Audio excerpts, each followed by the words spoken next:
Salut à toi et bienvenue dans cette deuxième vidéo de formation. Aujourd'hui on se retrouve avec un cadre un petit peu moins sympa, mais j'ai bougé, je me suis un petit peu assis, je suis retourné voir mes petites poules, bref tu t'en fous. Aujourd'hui on se retrouve pour la deuxième vidéo de formation de comment apprendre efficacement l'anglais, comment apprendre à le parler. Hier on a vu dans la première vidéo l'importance de ton objectif et de ta motivation. Si tu ne l'as pas vu, je t'invite à cliquer d'un des deux côtés et à aller voir cette vidéo immédiatement parce que c'est la première étape pour ensuite mettre en application les prochains conseils que je vais te partager pour apprendre correctement l'anglais. Si tu ne me connais pas, du coup, je m'appelle Duncan, je suis un jeune entrepreneur et j'aide les personnes, les étudiants à être plus productifs dans leur vie. Aujourd'hui, je te fais une mini-formation de comment apprendre efficacement l'anglais sous forme de mini-formation de 4 vidéos. La première vidéo parlait des motivations. Aujourd'hui, on va parler d'un deuxième sujet qui va te permettre d'avancer vers ton objectif de parler anglais couramment. Et donc, si tu n'as pas vu la première vidéo, qui je suis pour te parler de ça? Je suis un étudiant, je suis un ancien étudiant qui avait énormément de mal à comprendre ne serait-ce qu'une phrase d'anglais auparavant et qui aujourd'hui est capable de lire des livres en anglais, regarder des films en anglais, regarder des formations et suivre des formations en anglais. Donc voilà, aujourd'hui j'ai développé une certaine expertise. Je dis pas que je suis bon ni excellent, je dis juste qu'aujourd'hui j'ai quelque chose de plus à t'apporter que quand j'étais au lycée. Je vais pouvoir peut-être t'aider. Donc du coup, si tu as envie d'aller plus loin avec moi, je t'invite à me laisser un commentaire en me disant, en me posant ta question, en me demandant ce que tu veux savoir. Bref, je suis prêt à interagir avec toi pour t'aider. Donc si tu veux suivre la mini-formation, je t'invite à t'abonner dès maintenant.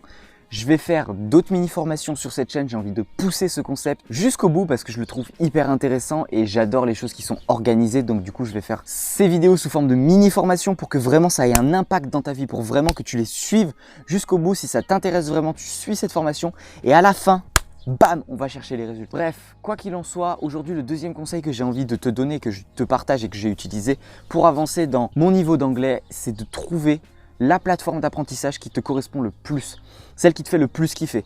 Pourquoi? Parce que si tu n'identifies pas celle qui te fait le plus kiffer, tu vas utiliser une manière d'apprendre qui ne te plaît pas et tu vas très vite perdre en motivation. Parce que, encore une fois, imagine que tu veuilles perdre du poids. Perdre du poids, c'est ton objectif, c'est ta motivation. Ta motivation à perdre du poids, c'est parce que, je sais pas, tu veux plaire sur la plage. Une fois que tu as identifié ta motivation, tu as plein de manières de faire du sport. Mais toi, tu vas faire la plus commune, c'est-à-dire faire la course à pied. J'ai essayé la course à pied, moi ça me saoule, ça me fait mal aux pieds, ça me défonce les jambes, ça me tue, j'aime pas ça. Et donc je m'en suis rendu compte, tu perds en motivation. Parce que tu fais quelque chose que t'aimes, tu as une motivation pour le faire, mais sous une manière que t'aimes pas. Et donc du coup ton cerveau il se dit mais attends mais frère, t'es en train de faire un gâteau au chocolat, donc quelque chose qui te fait kiffer, mais tu le fais avec du chocolat noir 100% que tu détestes. Tu vois pas qu'il y a un souci? Donc là, c'est la même chose. Identifie la plateforme d'apprentissage qui est la plus kiffante pour toi. Si tu passes des heures à lire, peut-être que tu peux commencer à passer sur un livre en anglais. Peut-être que si tu aimes regarder des vidéos de détente, genre je sais pas si tu aimes regarder Squeezie, tu vas regarder PewDiePie. Si, j'en sais rien, j'ai pas beaucoup d'exemples en anglais, mais bref, si tu aimes les vidéos de divertissement, tu vas voir des vidéos de divertissement en anglais. Si tu aimes des reportages en anglais, des reportages en français, tu vas regarder des reportages en anglais. Si c'est les vidéos, tu fais des vidéos. Si c'est les films, si tu regardes une tonne de séries, je pense que beaucoup d'entre vous êtes dans ce cas-là, tu prends Netflix, tu le mets en anglais. Si tu es très courageux, tu commences tout de suite en sous-titré anglais. Tu verras que tu vas très vite adapter. Au début, tu vas perdre. Donc, vaut mieux que tu commences une série plutôt que… Au début, tu vas perdre du contexte, tu vas perdre de la matière.